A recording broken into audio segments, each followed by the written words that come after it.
अस्सलाम वालेकुम वरहमतुल्लाहि वबरकातुहू। मैं अब्दुल वाहिद, आप देख रहे हैं मेरा यूट्यूब चैनल इलेक्ट्रिक टीच। आज मैं आप लोगों को एक और वीडियो लेके आया हूँ आपकी खिदमत में। आज मैं बताऊंगा आप लोगों को कि ये इस्त्री जो है, इसको जब चलाते हैं तो इसके बॉडी में करंट आता है। लोगों को करंट लगता है, जिसने इसको चलाया उसको करंट लगा है। तो मेरे पास बनने के लिए आया था, तो अब इसको खोल के देखते हैं इसका वजह क्या होगा, किस वजह से इसमें बॉडी में करंट आ रहा है। तो ये आप लोगों को बताना है। अब मैं इसको खोलता हूँ, फिर देखते हैं इसको।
बज़ाहिर तो इसमें कोई ऐसी चीज़ नज़र नहीं आ रही जिसकी वजह से इसको बॉडी में करंट आना चाहिए।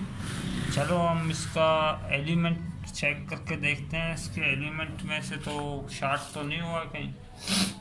तो उसके लिए ये मल्टीमीटर को ऐसे सीरीज़ बोर्ड के ज़रिए मल्टीमीटर में इसको कनेक्टिविटी पे मैंने डाल दिया। बीप बज रहा है, यहाँ मैं लगा के जब इसको चेक करूँगा, यहाँ बीप बज गई।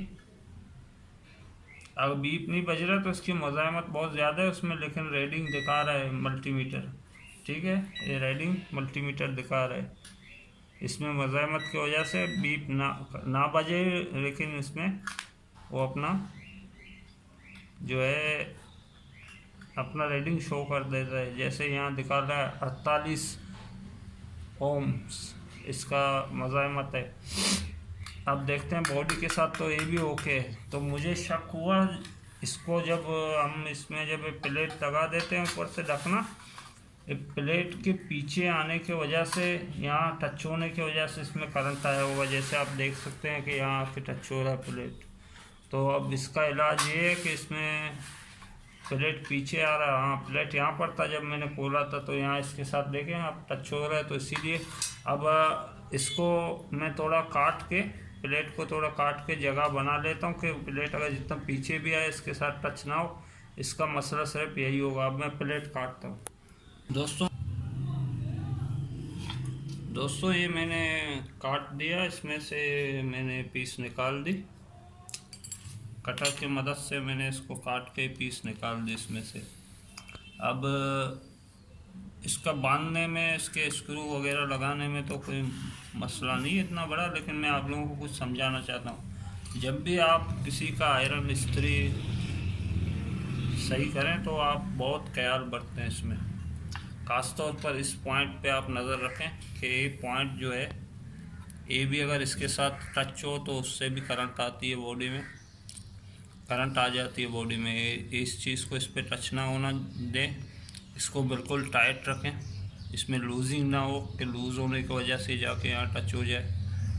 थर्मोस्टेट जो है बिल्कुल लूज़ ना हो। और दूसरा जो है लेवल स्टेक जो है इसका, ये भी बिल्कुल टाइट हो, ये कुछ जाके थर्मोस्टेक से ना लगे। ठीक है, तो इसमें बहुत एहतियात बरतना चाहिए। और दोस्तों, जैसा कि आप लोग अगर जानना चाहते हैं इस्त्री के बारे में कि किस तरह इसका लेवल वगैरह सेट किए जाते हैं, किस तरह इसको सीरीज़ बोर्ड में चेक किया जाता है, तो उसके लिए मैंने एक वीडियो पहले से बनाई हुई है। मेरे टाइमलाइन में मौजूद है वीडियो, आप देख सकते हैं। 20 मिनट की वीडियो है, वो थोड़ा लंबा वीडियो है, लेकिन उसमें तफसील से आपको इस्त्री के बारे में, सब ऑटोमेटिक इस्त्री के बारे में सब कुछ बता दिया गया है। ठीक है, इसमें मेरा बताने का मकसद यही था, इसका फॉल्ट हमें देखना था कि कहाँ से करंट इसमें आ रहा है। देखें, सबसे पहले मैंने इसका एलिमेंट चेक किया कि एलिमेंट कहीं अंदर से, एलिमेंट जो होता है वो अंदर से कहीं जाके लीक हो जाता है, बॉडी के साथ टच हो जाता है, उसकी वजह से भी इसमें करंट आ जाता है। पर इस्त्री का जो नीचे का जो हिस्सा है ये एलिमेंट वाला, ये पूरा तब्दील हो जाएगा उस सूरत में, ये पूरा ख़राब हो जाता है। लेकिन ये बहुत कम आता है, ये फॉल्ट बहुत कम आता है। उसके बाद और दूसरे फॉल्ट हैं, इनका यहाँ टच होना बॉडी के साथ, इन चीज़ों में इसी तरह थर्मोस्टिक का टच होना, ये सब चीज़ें देखे जाते हैं। इसमें जो थर्मोस्टिक लगा है, दूसरे इस्त्रियों में जो थर्मोस्टिक होता है उसका ये लेवल बिल्कुल नीचे जाता है, टच होता है, लेवल नीचे टच भी हो जाता है। तो इसके नीचे ये चीनी का ये छोटा सा नोक दिया हुआ है, और नोक का होना लाजमी। अगर नोक नहीं होगा तो आपका थर्मोस्टिक बॉडी के साथ लगेगा और बॉडी में करंट फैल जाएगा। ठीक है, और कुछ दोस्तों ने मेरे से कहा था कि आपने इसमें अपने चैनल में इलेक्ट्रिक टीच लिखा है और आप अपने चैनल में ट्रेन के बारे में वीडियो दे रहे हो और दूसरे वीडियो दे रहे हो, एयर गन के निशाने वगैरह दिखा रहे हो। दोस्तों वो तो मैं दिखाता रहूँगा, लेकिन आप लोगों का इलेक्ट्रिक टीच इंशाल्लाह मैं इलेक्ट्रिक के बारे में आप लोग को बिल्कुल समझाता रहूँगा। मेरा ज़्यादा कोशिश रहता है उस वक्त जो चीज़ें चल रहे हों।